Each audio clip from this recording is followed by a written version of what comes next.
십자가에 매달리신 예수님, 그 예수님은 마치 눈이 뽑혀 버린 사람처럼 하나님에게 버림받아 완전한 어둠 가운데 홀로 서 계십니다. 엘리 엘리 라마 사바다니, 나의 하나님 어찌하여 나를 버리십니까? 예수님 앞에는 항상 하나님이 계셨어요. 항상 하나님을 봤어요. 그런데 십자가에 매어달린 예수님은 더 이상 하나님이 안 보여요. 눈이 뽑혀버린 맹인이 돼서 십자가에 매어달려 계신 것이죠. 그분의 두 팔은 양팔로 벌려져 그의 손에 못이 박혀 이제 쓸모없는 손이 돼버렸습니다. 잘려져 버린 손이 돼버렸습니다. 이 본문을 가지고 십자가에 매달리신 예수님을 보니 십자가의 예수님이 대신 심판을 당하심으로 마땅히 정죄받아야 할 우리를 정죄해서 해방시켜버렸다는 것이지요. 죄의 사리에 묶여 저주를 받아야 될 자들, 눈을 빼버려야 될 자들, 팔을 잘라버려야 될 자들에게 바로 하나님의 구원이 선물처럼 임했다는 것이죠.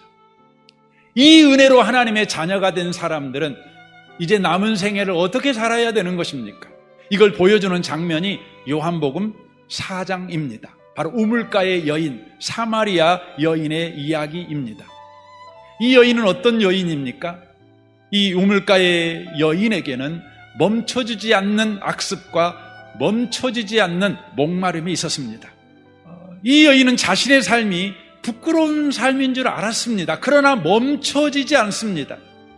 이 여자에게 예수님이 먼저 찾아오십니다. 그때 이 여인이 예수님을 향하여 놀라운 질문을 합니다.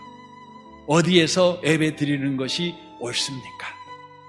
이 여자가 가지고 있는 당면 문제는 되게 많습니다. 물의 문제, 욕심의 문제, 또 욕망의 문제, 애로움의 문제, 고단한 인생의 문제 참 많지요. 그러나 이 여자가 한 질문은 뭐냐면 예배에 관한 질문을 하고 있는 것입니다. 그 질문은 이런 고백과 같은 것이죠. 내 인생의 진짜 문제는 사실 예배 문제입니다. 그런 고백입니다. 우리 영혼의 절규이죠.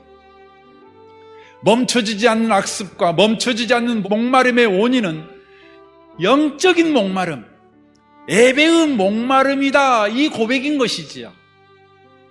그때 예수님께서 이렇게 대답합니다. 요한복음 4장 24절입니다. 하나님은 영이시니 예배하는 자가 영과 진리로 예배할지니라. 그래, 예배야, 예배. 네가 제대로 한 거야. 그런데 예배라고 하는 것은 어디서 드리냐가 아니라 예배는 하나님을 만나냐 못 만나가 중요해.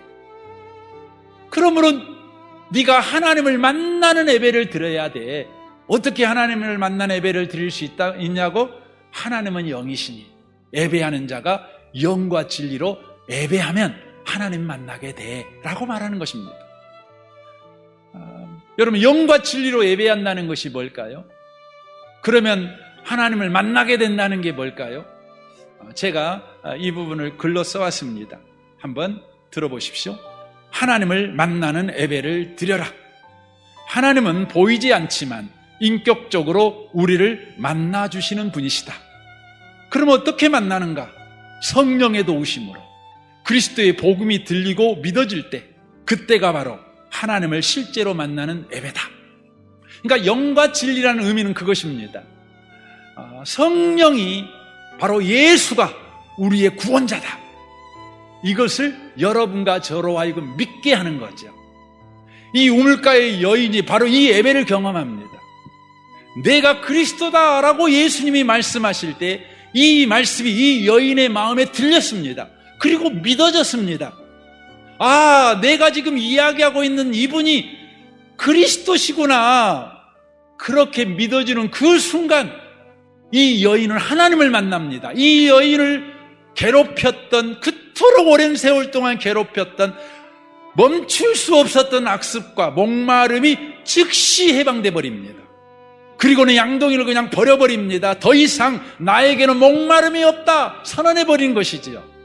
그리고는 사람들이 두려워서 숨어 다니던 이 여인이 이제 사람들 앞에 나아갑니다. 그리고 이렇게 말합니다. 내가 행한 모든 일을 말한 사람을 와서 보라. 바로 메시아 예수 그리스도를 증거하는 증인이 되어버립니다.